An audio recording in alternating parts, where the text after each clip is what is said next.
আমরা বাঙালির থেকে আজকে এখানে এসেছি। ঘটনার পর থেকে খুব উদ্বিগ্ন ছিলাম। ওই এলাকাতে আমাদের লোকজন আছে, খোঁজখবর নিচ্ছিলাম, কালকেও কথাবার্তা হয়েছে। তো আজকে ইনাদেরকে দেখলাম আমরা। তো যে ধরনের ইনজুর ইনাদেরকে করা হয়েছে, এডিশনাল ডিএমের দায়িত্বে বোধ আছেন খুব সম্ভবত, নাকি জানি।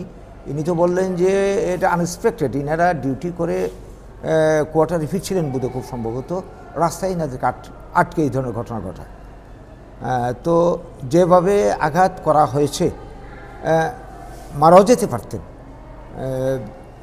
একজনকে অবস্থা তো দেখলাম খুবই শোচনীয়, মাথায় আঘাত হয়েছে, সারা শরীর আঘাত, সবের আঘাত হয়েছে, ইঞ্জিনিয়ার। তো এই যে ঘটনা, এটা তো আনএক্সপেক্টেড ঘটনা। বনকে কেন্দ্র করে আগাম ঘোষণা দিয়ে প্রশাসন, সরকার বন্ধের বিরোধিতা করেছে। এমত অবস্থায় কী করে এই ধরনের ঘটনা ঘটতে পারে, এটা আমরা বুঝে উঠতে পারি না। এখানে নিশ্চয়ই কোথাও একটা ত্রুটি, গাফিলি তৈরি হয়ে গেছে গভর্নমেন্টের নজরের ক্ষেত্রে, যার জন্যে তারা এই ধরনের ডিউটি করতে এসে আজকে এই ধরনের মানে শারীরিকভাবে নিগ্রহের শিকার হলেন। তো এবং যতটা আমরা জানতে পারলাম যে বাঙালি চেহারা দেখে এরা আরও বেশি উগ্র হয়ে গেছে। তো এই যে বিষয়টা আজকে বিশেষ করে বর্তমানে যারা বন্ধের আহ্বানকারী নামে সিভিল সোসাইটি হলো, আমরা জানি পেছনে প্রচ্ছন্নভাবে মথার মদত রয়েছে এবং তাদের সঙ্গে বর্তমান সরকারের মানে কী বলবো, একসঙ্গে বসে এরা মন্ত্রিসভায় কাজ করছে। তো কাজে একটা সহযোগী দল হয়ে এইভাবে কাজ করবে, এটা তো কোনোভাবেই কেউ মেনে নিতে পারে না।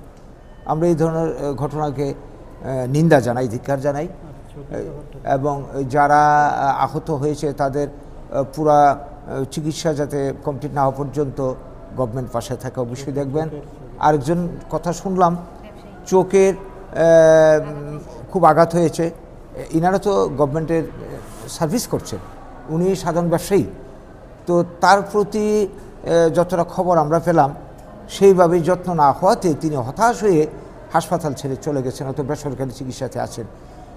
আমাদের আজকে আবেদন থাকবে প্রশাসনের কাছে যে তাকে খোঁজ করে তারও যাতে চিকিৎসা, যেখানেই তিনি চিকিৎসা করেন, গভর্নমেন্টের নিশ্চয়ই নলেজে থাকবে, না থাকলেও এনাকে খুঁজে বের করে তার যাতে চিকিৎসা ব্যবস্থা করা হয়। তৎসঙ্গে আরও যারা এলাকাতে পড়ে রয়েছে, নিজস্ব চেষ্টায় তারা চিকিৎসা করছেন, তাদেরও যাতে খোঁজখবর করে উপযুক্ত চিকিৎসার ব্যবস্থা করা হয়, ক্ষতিপূরণের ব্যবস্থা করা হয় এবং ভবিষ্যতে এই যে ঘটনা, একের পর এক ঘটনা আজকে আমরা কবছর ধরে দেখে চলেছি, যখনই এরা কোনো ধরনের আন্দোলনের সূত্রপাত ঘটায়, একটা বিশেষ শ্রেণীকে টার্গেট করে, বলতে বাধ্য হচ্ছে আজকে বাঙালিকে টার্গেট করে এরা পরপর এই ধরনের আঘাত আক্রমণ চালাচ্ছে। এগুলি কি একটা গভর্নমেন্ট প্রশাসনের থেকে এই যদি চলতে থাকে, ন্যাচারালি আমরা যারা বাঙালি অংশের মানুষ যারা আছি, আমাদের অস্তিত্ব অধিকার তখন প্রশ্নের মুখে, হুমকির মুখে।